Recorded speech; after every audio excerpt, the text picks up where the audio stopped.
Hello বন্ধুরা, তোমরা সবাই এসে গেছো? আমিও এসে গেছি নতুন একটি ভিডিও নিয়ে। আর সবাইকে জানাই সুপ্রভাত। সকাল সকাল ভিডিওটা স্টার্ট করেছি। আর আজকে আমাদের বাড়িতে ছিল মনসা পুজো। তো দেখো, পুজো হয়ে গেছে। মনসা মায়ের যে গাছ আছে সেই গাছেই পুজো হয়েছিল। আর এইদিকে দেখো, সকাল বলতে তখন 10টা বেজে গেছে প্রায়, মানে বাজেনি, বাজবে। আর আজকে আমাদের কিছু রান্না করতে নেই। এই যে আলুর তরকারি, ভাত, এগুলো পাশের বাড়ি থেকে নিয়ে এসেছিলাম, মানে একটা রিলেটিভের বাড়ি থেকে নিয়ে এসেছিলাম স্কুলে যাব খেয়ে, তার জন্য। আর এই যে দেখো, মিঠি চলে এসেছে স্কুল থেকে, কিছু একটা ঘটেছে, তার জন্য খুব আনন্দে ছিল। তো ওকে আমি জিজ্ঞেস করছিলাম কি হয়েছে। তারপরে এই যে দেখো, আমি স্কুলের ব্যাগ গুছিয়ে নিচ্ছিলাম। আর স্কুলের ব্যাগের চার্জারটাও সবসময় নিই, কারণ আমার তো বাড়ি আসতে আসতে অনেক সময়ের অনেক দিন রাত হয়ে যায় বা সন্ধে হয়ে যায়, তার জন্য চার্জারটা সবসময় থাকে, যেখানে পারি একটু চার্জ দিয়ে নিই। আর এই যে দেখো, তমালিকার জন্য এই জিনিসটা নিয়েছিলাম, ওর একটু লাগবে। আর পরীক্ষার খাতাগুলো সব নিয়ে নিয়েছি। তারপর দেখো একদম রেডি হয়ে গেছি, চলো যাওয়া যাক স্কুল। আজকে ট্রেনে কিন্তু মারাত্মক ভিড় ছিল, কেন ছিল জানি না, খুবই ভিড় ছিল। তো দেখতেই পারছো, একটু বসার জায়গা নেই। আর এত গরমে না মানুষ একটু যেতেই না ক্লান্ত হয়ে যাচ্ছে, কি আর বলবো। একটু বসতে না বসতেই আবার আমার স্টেশন চলে আসে, এই আর কি। তার জন্য আমি যেদিন খুব দৌড়াতে গিয়ে ট্রেন ধরলাম, শরীরটা খুব কষ্ট লাগছে, সেই দিনে আমি একমাত্র বসি, তাছাড়া বসি না। আর সত্যি কথা বলতে, কিছু প্যাসেঞ্জার ডেইলি যাতায়াত করে, তাদের মুখ দেখলে মনে হবে তারা যেন সিটটা কিনে নিয়ে বসেছে, এরকম একটা ব্যাপার। তো যাই হোক, এইদিকে দেখো গজা বিক্রি হচ্ছিলো। তারপর ট্রেন থেকে নেমে পড়ি। নেমে আজকে যেহেতু হাটবার, তো স্কুল যাওয়ার যে রাস্তাটা, ওটা প্রচণ্ড ভিড় থাকে। আর আমি একটা জিনিস কিনবো বলে গেছিলাম, তো সেটাকে পেলাম না, অনেকক্ষণ খুঁজলাম, সেই জিনিসটা পাইনি। হয়তো বেলার দিকে হয়তো পেতাম, কিন্তু স্কুলের পর আমার টাইম নেই, তার জন্য আর যাওয়া হবে না। আর এখানে অনেক বেড কভার বিক্রি হচ্ছিলো। একটা অরেঞ্জ কালারের বেড কভার দেখেছিলাম, সরি বেড কভার না, পিলো কভার দেখেছিলাম, সেটা ভালো লাগছিলো। কিন্তু যা প্রাইস বলছিল, আমার মনে হলো তার থেকে দোকান থেকেই কেনা ভালো, এখানে কেনা। এই যে দেখো, নিচের দিকে একটা অরেঞ্জ কালারের ছিল। তো যাই হোক, তারপরে এই যে দেখো, আলু পটল থেকে শুরু করে, তাল থেকে শুরু করে সমস্ত কিছুই এই হাটে বিক্রি হয়। অনেক বড় হাট, অনেকটা এরিয়া জুড়ে হয়, রাস্তার দুই পাশ ধরে ফল থেকে শুরু করে সব কিছুই বিক্রি হয়। তো যাই হোক, তো চলো এখন স্কুলে যেতে হবে, টাইম হয়ে যাচ্ছে, স্কুলের হাটে ঘুরে বেড়ালে তো আর হবে না, যা যাক। আর হালকা হালকা বৃষ্টি আসার সম্ভাবনা ছিল, মেঘ কালো হয়ে এসেছিল আর কি। কিন্তু কি আর করা যাবে, আমি আর কি, আমার জিনিসটা তো পাওয়া গেল না, অনেকক্ষণ ঘুরলাম। আর এখানে যে কলাগুলো বিক্রি হচ্ছিলো না, খুব ভালো কলা ছিল।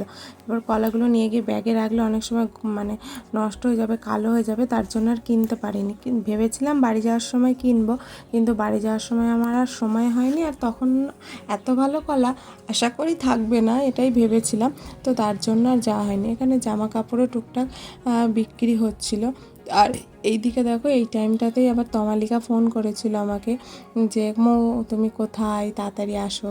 আর এখানে এই যে দেখো, এখানটা করে শশাও ভালো শশা বিক্রি হচ্ছিল, সবই নেবো ভেবেছিলাম ফেরার সময়, কিন্তু কি আর করার, সময় পাইনি, এই আর কি।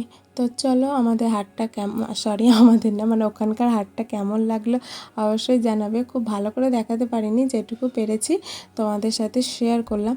তারপর দেখো, স্কুলে পৌঁছে গিয়ে তমালিকাকে দিয়ে একটা কাজ করিয়ে নিয়েছিলাম। একটা কাজ বলতে, এই যে আমার এক্সামের পেপারগুলো তো চেক করা হয়ে গেছিলো, এবার নাম্বারগুলো রেজিস্টারে তুলতে হবে। একা তোলা না, খুব মাথা যন্ত্রণা, খুব বাজে একটা কাজের মধ্যে পড়ে, একা সম্ভব হয় না, আর ভুলও হয়ে যায়। তাই তমালিকাকে বললাম, তোরটা আমি হেল্প করবো, আমারটা তুই হেল্প কর।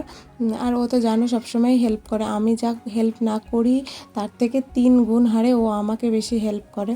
তো আমাকে আমি নামগুলো বলছিলাম আর ও নাম্বারগুলো বসাচ্ছিল। তারপরে দেখো, আমার ক্লাস ছিল, ক্লাসে চলে গেছিলাম, ক্লাস নিচ্ছিলাম। আর এত গরম লাগছিল, আর বাচ্চারা ক্লাসটা করে বইগুলো ওখানে জমা দিচ্ছিল।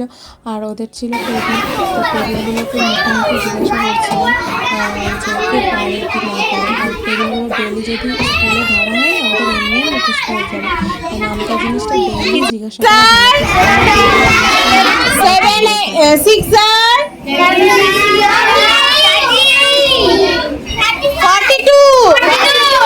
7 7 sir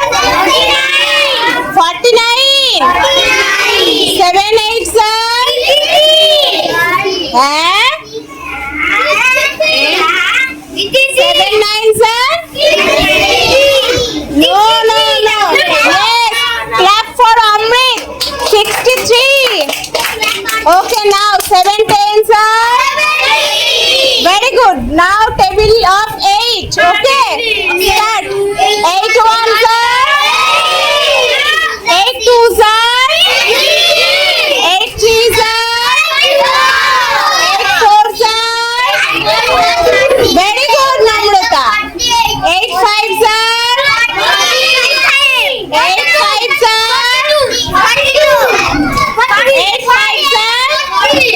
Yes, very good. Clap for Tirtho. 8 fives are 40. 8 six are 8 sevens are 8 eights are 8 nines are 8 tens are. Now table of 9. তো ওরা বাড়িতে যা শিখেছে আমি ডেলি এইভাবে শেখাই। আর তারপরে দেখো বইয়ের পাহাড় জমে গেছিলো, ওগুলো চেক করতে হবে। আর চেক করতে গিয়ে দেখি কিছুজন তো হোমওয়ার্ক করেই আনেনি, তো তাদের জন্য একটা সুন্দর করে লাইন লিখে দিয়েছি। তো তারপরে বইটা বন্ধ করে দেব। আর কপি চেক করতে করতে না মাথাটা পাগল হয়ে যায়। এক একদিন 40টা কপি 2টো করে পেজ চেক করা মারাত্মক হয়ে পড়ে। তো যাই হোক, তারপরে দেখো টিউশন পড়িয়ে সব কিছু করে সন্ধ্যাবেলা বাড়ি আসি। বাড়ি এসে এই যে আমার স্টুডেন্ট কালকে আমাকে গোলাপ দিয়েছিল, সেই গোলাপগুলো গুছিয়ে রাখছি। আর এই গোলাপগুলোও আমাকে আগে একজনকেও দিয়েছিল, তো সবগুলো আমি ফেলিনি, সুন্দর করে এই বক্সের মধ্যেই রেখে দেওয়া শুরু করেছি। ভালোবাসার জিনিস এগুলো। তো তারপরে এই দেখো খাওয়া দাওয়া করি। আর আজকে মিঠি পতাকার ওই যে ইয়েটা নিয়ে খেলা করছিল, ওকে বার করে দিয়েছিলাম।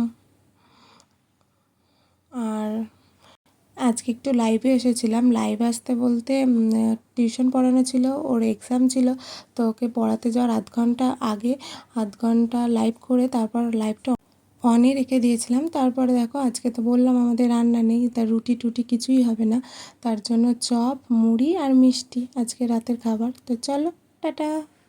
আজকের দিনটা এখানেই শেষ হয়ে গেল আমার। আবারও আসবো তোমাদের সাথে নতুন একটি ভিডিও নিয়ে। ভালো থেকো, সুস্থ থেকো।